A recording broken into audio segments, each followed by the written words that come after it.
Further ado po, presenting Sir Martin Peñaflor, our President and CEO of Tangere. Thank you, Francine. Take two. Last time, may take two din po. So again, good morning, good afternoon, good morning. So salamat, may mga familiar faces, new faces. And thank you again for coming to the December version of our 2025 pre-election senatorial preferential survey for the upcoming 2025 elections. So this survey was conducted December 10 to December 13. So this is an exclusive for everyone po na nandito. So mainit-init pa po yung data. Francine, if we can go to the next slide. So this one, again, being a member of the Marketing Opinion Research Society of the Philippines, or MORES, we are required to mention the methodology that was used for the conduct of the survey. The fieldwork was conducted December 10 to 13, 2024, using our mobile application as our data gathering tool, which is the Tangere application with almost 1 million users nationwide. For this particular survey, 2,400 respondents completed the surveys. All planning to vote and all registered voters po sila. This is at 1.96% margin of error at 95% confidence level. May konting echo. So the audio is okay? Alright. So in terms of the sampling design, we use stratified random sampling. This means this is quota-based sampling with quota based on the Philippine population. So if we go to the next page, so this one will be the respondents demographic. Normally kasi for yung mga bago po dito in terms of our methodology, normally when they do online survey, shoot all lang po yan eh. Kahit lahat sasagot, pero walang quota. Sa amin po, using our quota-based sampling, this is a proportion to the Philippine demographic. 12% of the respondents came from Metro Manila, not majority, unlike others. 23% and 22%, 45% balanced Luzon. That's comprised of the Northern Luzon, Central Luzon, Southern Luzon region, and the Bicol region. And then the remaining 43% came from Visayas and Mindanao.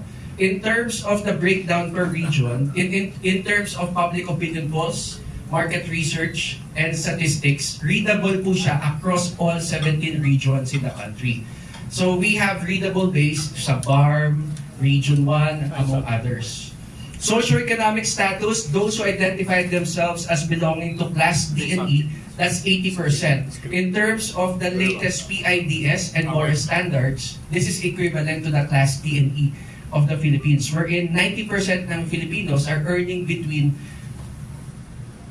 hindi po lalagpas ng 25,000 pesos. Class D is 10 to 25, and less than 10, it's Class E, based on the demographics po natin sa Pilipinas. 50-50 po ang gender natin. So in terms of the reveal na po, this is the result from the survey.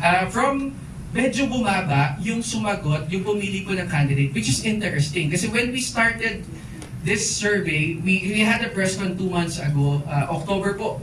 Salamat po sa mga nakapunta dito, familiar faces. The average candidates na pinipili ng isang botante, 8. Nag-increase po siya noong November to 9. For December, bumalik po ulit sa 8 ang average na pinipili ng isang registered voter. Ibig sabihin nito, hindi nila kinukumpleto yung 12 candidates. Out of the 2,400 candidates, again, 30% lang pumili ng 12. Only 3 out of 10 voters selected 12 candidates. The average now is 8. In terms of the overall ranking, leading the way, of course, will be Axis Representative Erwin Tulfo. His votes, strong po siya across all demographics. Age, gender, socioeconomic status, but he's really strong in Class D and E, which is 90% of our registered voters. In terms of, makikita po natin, mamaya I'll explain our data tables later. In terms of those who identified themselves as belonging to Class A, B, C, middle to upper class, dun po mahina si Congressman Erwin Tulfo. Following distantly at 2 to 4 will be his brother, media executive Ben Bitag Tulfo, with the same demographics as Erwin Tulfo. But if you look at the data later, the main driver for the votes for Ben Bitag Tulfo will be respondents registered voters from Visayas area. Ito po yung kagandahan ng aming methodology. When we did our social scan, we saw that Ben Vitar Tulfo toured the Visayas area, Central Visayas, Eastern Visayas, Western Visayas, noong pong November. So makikita po, yung ginawa niyang on the ground, kaya mataas po siya sa Visayas. Pero we need to take note that in terms of his voter preference, bumaba ng konti. 1.25% decrease in his voter preference. Also, statistically tied for 2 and 4, we have a 1.96 margin of error. So that's why this is the statistical ranking. Senator Tito Soto and Senator Bongo. Senator Bongo is, in terms of the primary drivers for his votes, it's coming from the Davao region and Northern Mindanao region. There's no surprise here. Senator Tito Soto, Calabarzon, and Central Luzon. Yun po yung main drivers for the voter preference of Tito Soto. Following at 5 to 7 with an increase of almost 2%.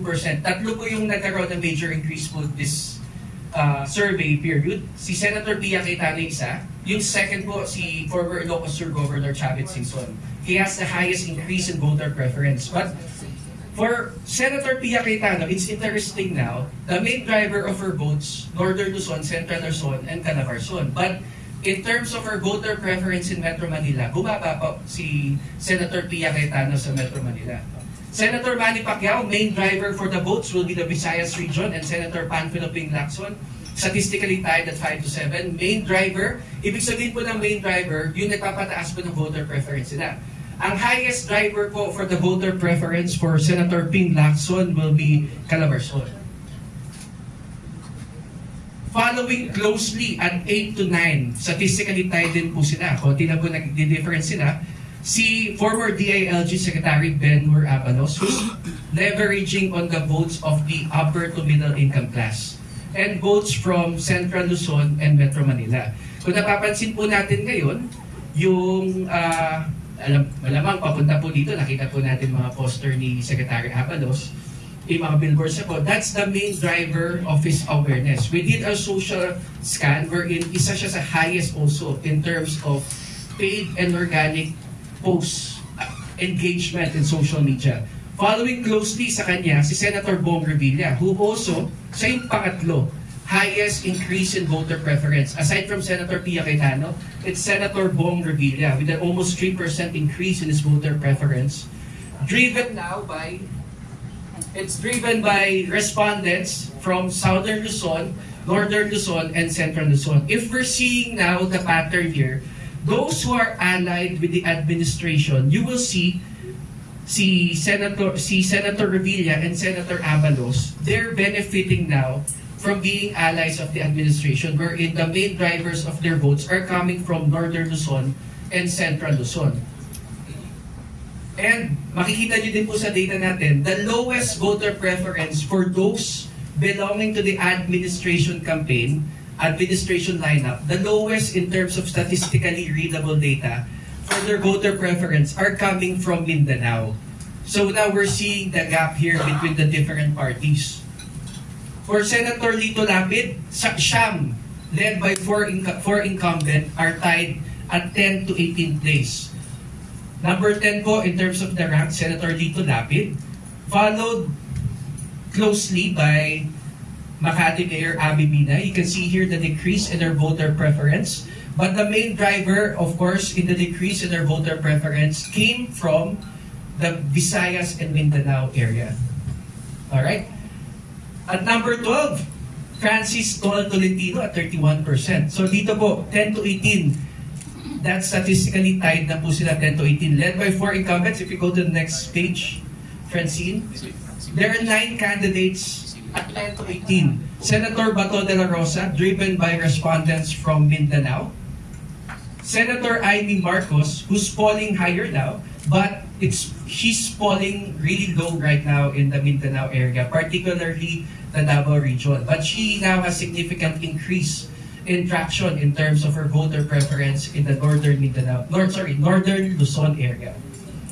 Senator Bam Aquino and Senator Kiko Pangilinan, if you check the social scan, they're right there in the top 12 in terms of organic posts, in terms of paid media. So they're statistically tied at 10 to 18. And then completing the 10 to 18 lineup will be comedian Willie Revillame and social media personality Doc Willie Ong. Now, looking at the 19 to 24 rank, 4 candidates are tied at 19 to 22.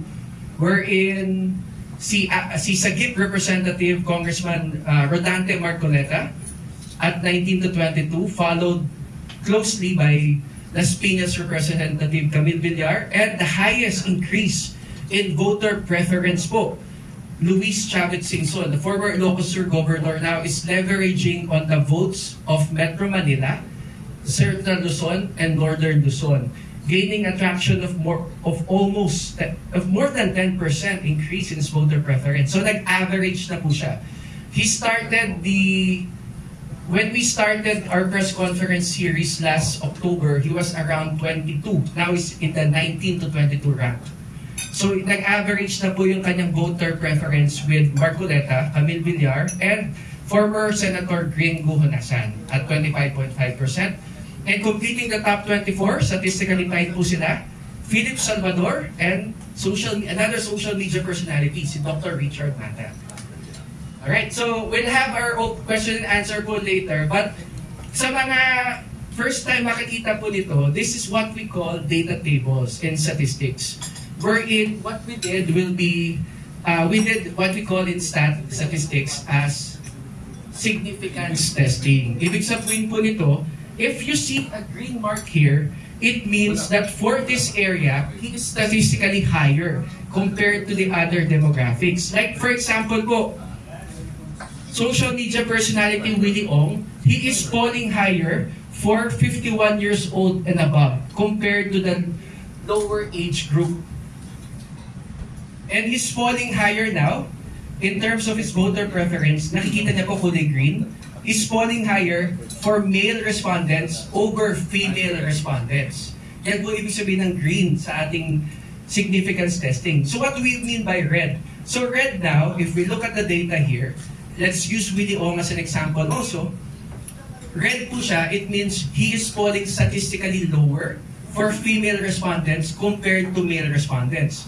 Checking also now, Senator Amy Marcos, saan po siya red? Makikita po natin red si Senator Amy Marcos, statistically lower for 18 to 25 years old.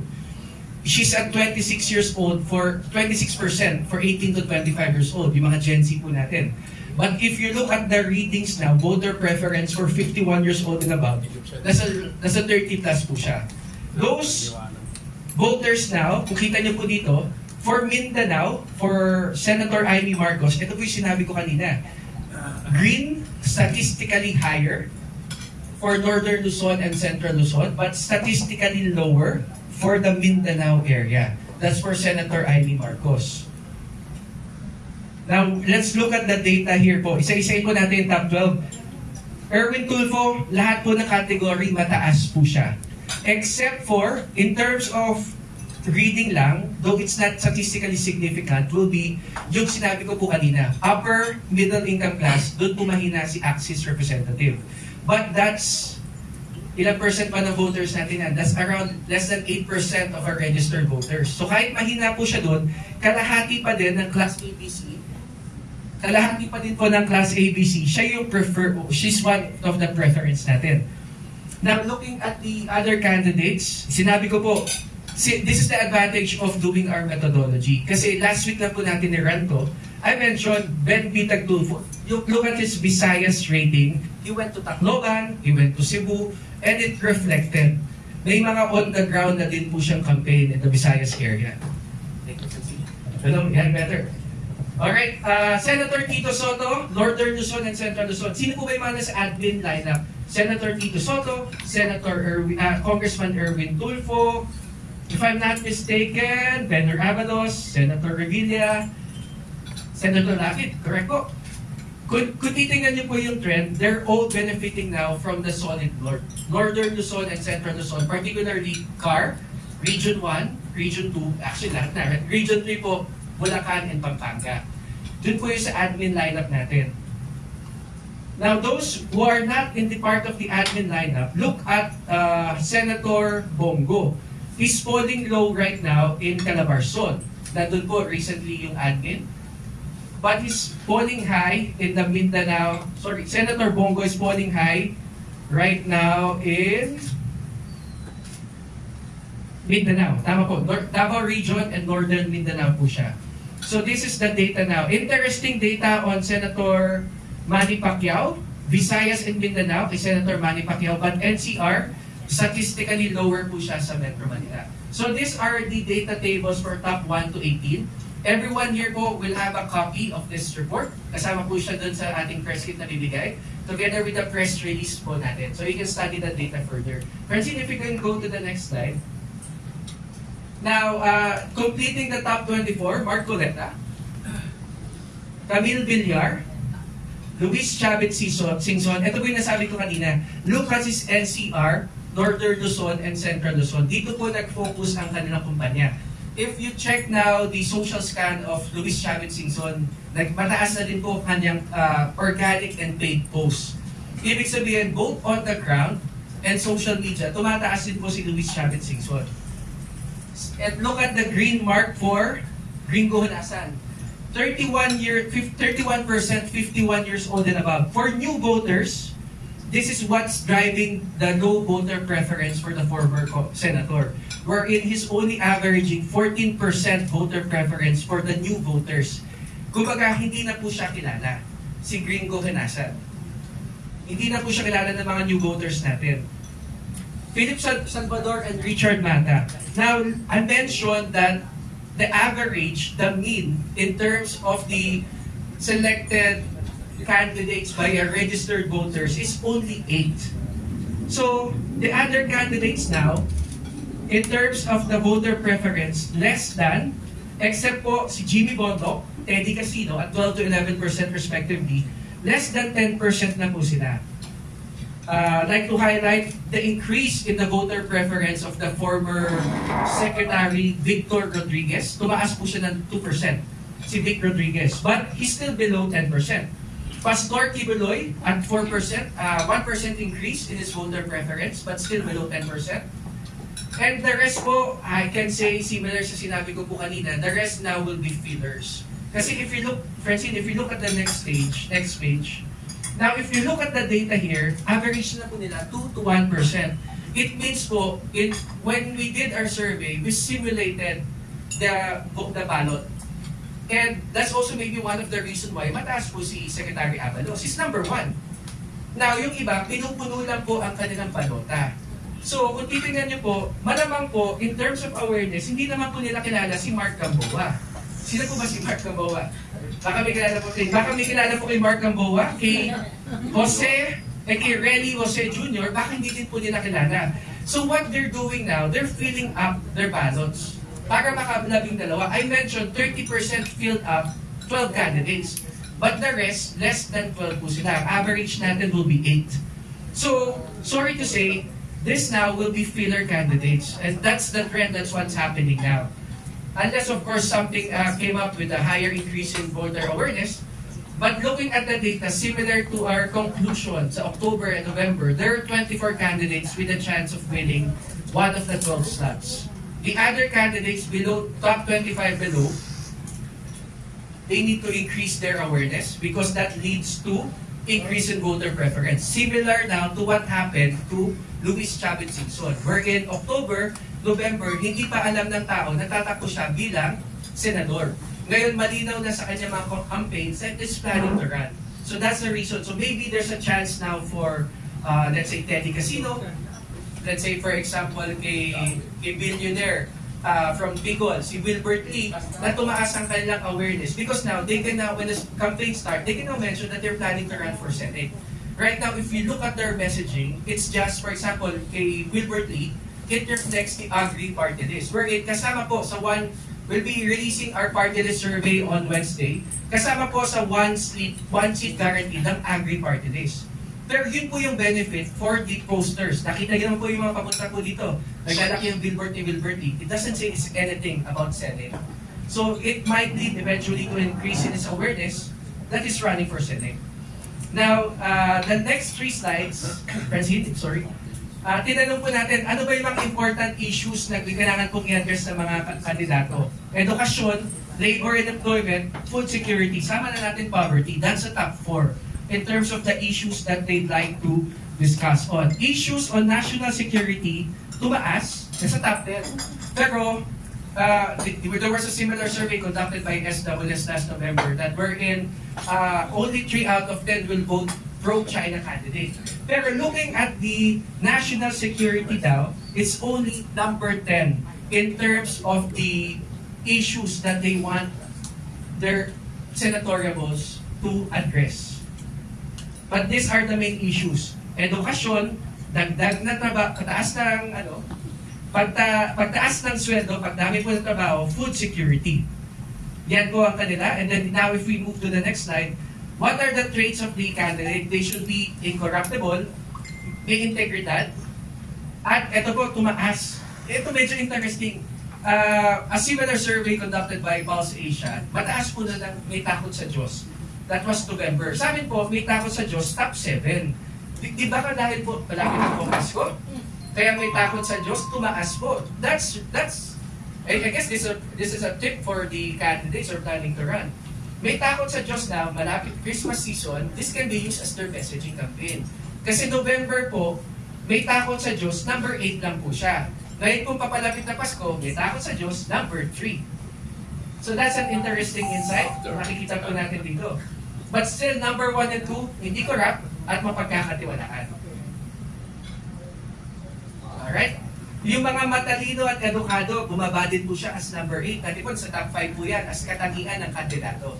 We can mix match the candidates here with their traits. Halimbawa po, yung pumili po kay Congressman Erwin Tulfo, in terms of the candidate na nagustuhan nila, they tagged him as matapat, may integridad, at may takot sa Diyos. Sila magkapatid po.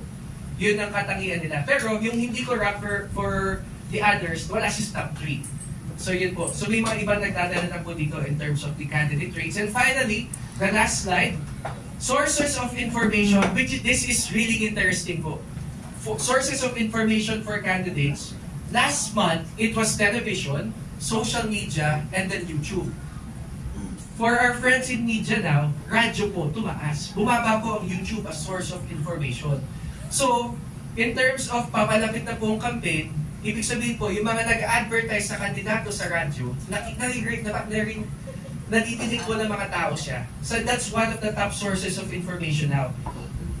Before, yung radio as mainstream media, source of information, number 4 po siya, behind YouTube. Right now, bumaba po ang YouTube as a source of information for candidates. It's now television, Facebook. Facebook po before, ito interesting din po para sa friends natin sa media, bumaba din po ang Facebook. Dati po, November, 75% Facebook as source of information for candidates. Now, palapit na po ang eleksyon, that this is an opportunity sa inyo po, sa media po. Tumataas po ang mainstream media. Television, radyo. Tapos kung titingnan po natin ngayon, yung ating mga printed, yung ating mga newspapers, saan po sila dito? Nandito po kayo. Within the top 10, but tumaas po siya ng 2%. So tumataas ngayon ang sources of awareness and truth habang papalapit po ang eleksyon sa traditional media. Bumababa po ang social media, digital media. And interesting din po, we did a survey as part of our partnership with OHAP. OHAP po ay organisasyon ng mga outdoor advertisers sa Pilipinas. Lumalabas po dito, sa kanila, yung mga sa pang billboards dito papasok. Printed materials, here. Number 14. So, tumutugma po yung data. So, yung billboard, 34%. But this is interesting for them. Those who makakita po ng billboard ng mga kandidato, 80% i-google yung kandidato. So, that's why, tumaas po si Chavit Singson. Tumataas ang awareness si Wilbert Lee, but not as senator. Tumataas kasi agri-party list. Doon sa survey namin, tumaas ang agri-party list. Directly connected po yan sa billboard ni Wilbert Lee. It's not him as a senator, it's doon po yung mali messaging. So eventually, it will be clear. Now, going back po dito, titingin po sa billboard, pag nakita kita, 80% Google. And lumalabas po sa aming data, 7 out of 10 will use it as an influencer for them in terms of choosing their candidate. But it's only, again, 1 out of 3 people. Sila na po yung may kotse, nagbabiyahe. Take note din po, pag nagbabiyahe kayo sa bus, napatan po kayo, hindi niyo po kita yung naglalaki yung billboard. Kaya po, kung titingnan niyo po ngayon, the main driver for the voter preference of Secretary Abalos, Class EBC. Sila po yung may kotse, sila yung lagi nasa daan, at least 1 hour per day, kita ko ang billboard niya. Nakikita ko sila. Doon po natin pagtutugmayin yung data. But again, before we end, I'd like to congratulate everyone here.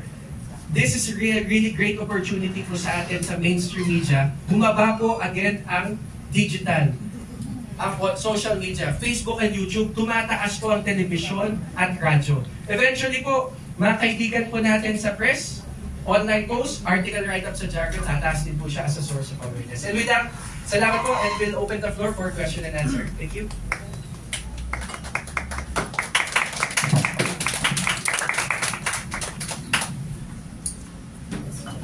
Is there any questions po from anyone? Please raise your hand na lang kung may questions po kayo. Maybe a secure. Sorry, I'm just asking. Yes.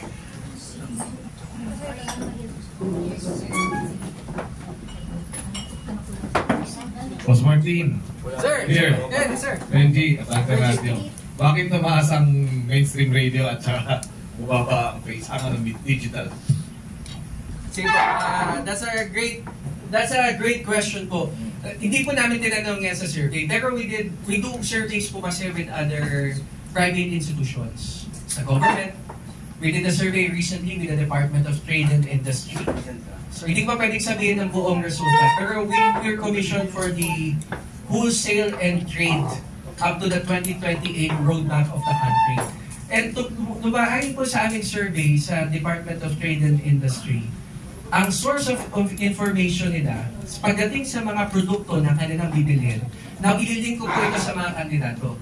Ang main source of information po sa kanila, pagdating sa produkto, number 1 will be their family members. Number 2 will be mainstream media, television, radyo. Kasi mas nagtitiwala po sila dito. So, yun ang sabi nila, mas may trust. That's also the reason why in terms of yung pagbili po ng online, compared sa pagbili ng mga produkto sa mga brick and mortar store, mas madami pa din bumibili ngayon sa brick and mortar store. Even though convenient, na makukuha ko lang, mag-shopping na ako, Lazada, TikTok, mabibili ko agad yung produkto. Pero if it's a high involvement product, mas gusto ko siyang mahawakan, ma-feel. And senatoriables for the candidates are high involvement decision because they will shape the country for the next 6 years. And sino ba pagkakatiwalaan nila? Mainstream media pa din. Kayo pa din po. Television, radyo, dyaryo po. Hindi po yung sagot ko, sir. Sir, ano kaya, Yes, sir, ano kaya po yung naging basihan ng ating mga participants sa pagpili ng kanilang iboboto na senators? That's a good question. Looking at the sources of information po dito, tumataas po ang television, but still Facebook ads. In terms of when you say organic post, yung sinasabi ko po kanina, pag meron pong kandidato, halimbawa si Senator Revilla, nag-post sa page niya, hindi pinus, basa po namin siya sa social scan as organic. Pero kapag meron po silang mga fan pages, halimbawa, friends and followers of Senator Revilla, those are, we call them in social media scanning po as paid post po. So, mataas din po siya doon. So, mataas pa din ang television, mataas pa din po ang social media when you do organic post and paid posts again. So, in terms of the sources of information, social media pa din po. Isa social media sa mataas. Pero statistically tied na sila ng television. Sir, follow-up question. Bakit po patuloy na nangunguna yung Tulfo Brothers? Base po dun sa survey na ginawa niyo. Magandang question po yan. Tatlong sunod na buwan na po na 1 and 2, si Axis Representative Erwin Tulfo and si Media Executive Ben Bitag Tulfo. Lumalabas po kasi dito, kung titingnan po natin yung katangian kanina, if we go to the previous slide po, ang number 2 katangian na hinahanap nila, bukod sa hindi corrupt, ay may integridad. Napansin po namin nung bago po mag-file ng candidacy, kasama po namin si Pangulong Duterte po sa listahan. Number 2 po, si Presidente Duterte kay Representative Erwin Tulfo. Nung after po ng filing, nakita po namin yung data ngayon. Saan po napunta yung boto ni Presidente Duterte? Napunta po siya sa 3 tao. Ping Lacson, Ben Tulfo, hindi po siya po nakikita ko. Ben Tulfo, Erwin Tulfo.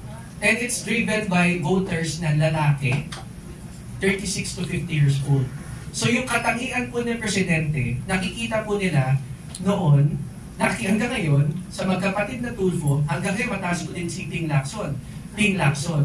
Doon po nila nakikita. No October po actually, napunta din yung boto ni Presidente kay Congressman Marcoleta because of the concerns na pinagalaban niya po si Vice President Sara Duterte. Pero napansin po natin ngayon, after po ng mga parang di na po nagka-privilege speech masyado si Congressman Marcoleta, and it led to the decline in his voter preference.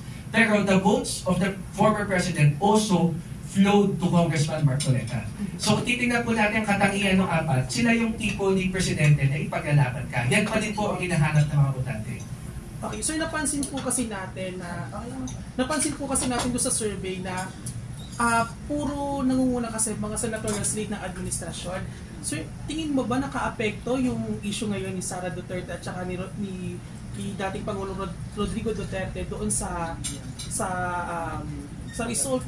Kasi hindi karamihan nakapasok doon sa top 10, top 12 nung senatorial slate ng PDP laban. That's a great question po. Ang pasok lang po sa top 12, si number 2 to 4, Senator Bongo, and 10 to 18, si Senator Bato de la Rosa. We did a similar survey po, yung top government official satisfaction and trust rating, kung saan kita po, actually pagkakatapos na po ng concern doon with the Vice President last month, lumalabas po na bumaba ang satisfaction and trust ng Vice President. If it's correlated, may connection po sa resulta po nito, mapapansin po natin ngayon na tama si Sir Ben of PTB4 na majority ng top 12 are from the administration. And it's driven now by Northern Luzon and Central Luzon. So may hila po talaga yung pagiging administrasyon nila. And Calabarzon and NCR. If ididikit po natin ito, that's 55% of the voters comes from Luzon. And mababa po ang administrasyon sa Visayas and Mindanao. That's 45% of the voters. Pero 55 over 45, the numbers add up. So kaya mas mataas po ang administrasyon. Kung papansin niyo po yung data kanina, mababa po yung mga admin candidates natin sa Visayas and Mindanao, except for Senator Manny Pacquiao. So yun po yung nakikita po namin dahilan. Now to answer your question, sir, we can ask another survey, follow-up survey, if it affects their candidate. If maybe we can ask the question, if i-endorse po ba kayo ni Vice President Sara Duterte, will it influence your decision? Kasi ngayon, she's not directly endorsing anyone pa. Wala pa siya lumalabas na we're endorsing this candidate. Though may lumalabas na recently po sa PDP laban, group photo po nila. Pero wala pang formal endorsement for the Vice President. Maybe we can ask that question.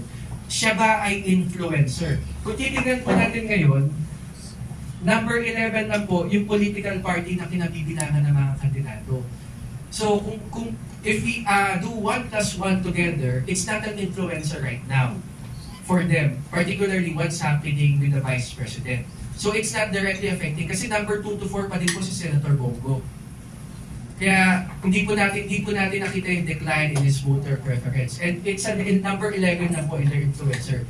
Magkataon lang po now, na because of the strength of the administration in Northern Luzon and Central Luzon, that's what directly driving their higher voter preference in Northern Luzon and Central Luzon sa mga taga-admin. Sorry. Salamat sa sagot ko. Thank you, sir. Mahaba explanation ko. Thank you, sir. Any other questions po from others? Please raise your hand na lang or we can address them as well.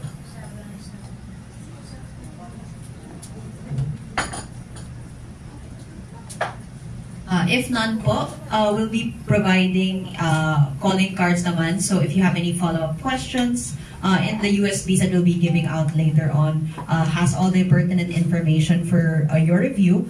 So if there's anything you'd like to follow up in terms of any questions that you have on the actual USBs, you'll be able to see the contact information as well as a card for Austin, who is directly conversing with everyone naman po. So again, thank you so very much for your time this afternoon. Ay, meron po.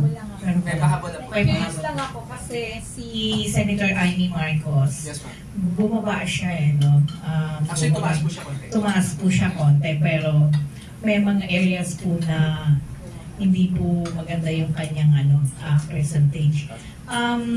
isa po kasi siya sa mga senators na pagdating po sa issue ng West Philippine Sea.